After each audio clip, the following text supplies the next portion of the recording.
Good evening, Alaska. Let's get into sports.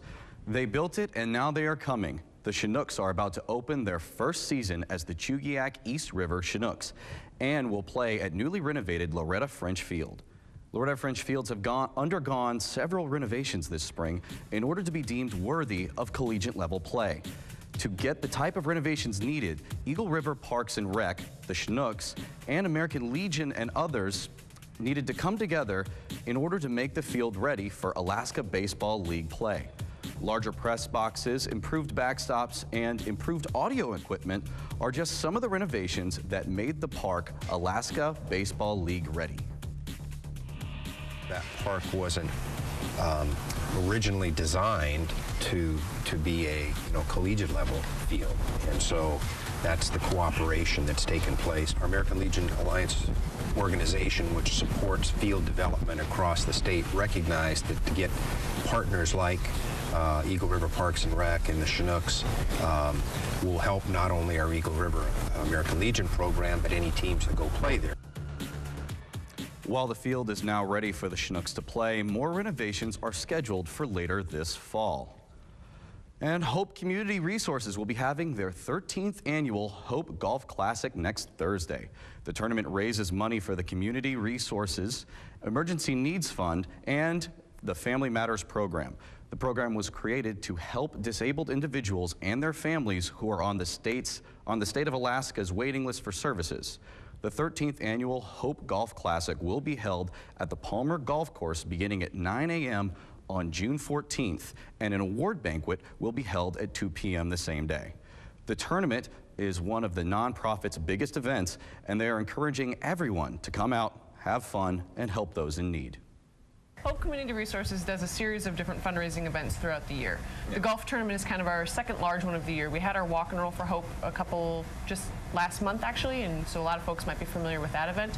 The Golf Classic takes place in the summer, and then we have our large auction that takes place in the fall. If you would like to join this year's event, please visit www.hopealaska.org. And it's a wonderful time of year again when the Special Olympics make their way to Anchorage. This year's Special Olympics, which are held mostly at East High School, the Arctic Gymnastics Center, and the Alaska Dome, are expected to draw over 400 athletes, coaches, and volunteers from all over Alaska. Athletes attending this year's games have trained for several months to qualify and by participating in local community summer games. East High School will have the majority of this year's events, like basketball, aquatics, and powerlifting. The gymnastics portion will be held at the Arctic Center, and the track and field events will be held at the Dome. This is about really uniting people, and it's about sports, but it's also about acceptance and inclusion and unity. And for 32 years, and this second weekend in June, there is no other place that I would be than with the Special Olympics Alaska event. The Special Olympics kick off tonight with its opening ceremonies located at East High School.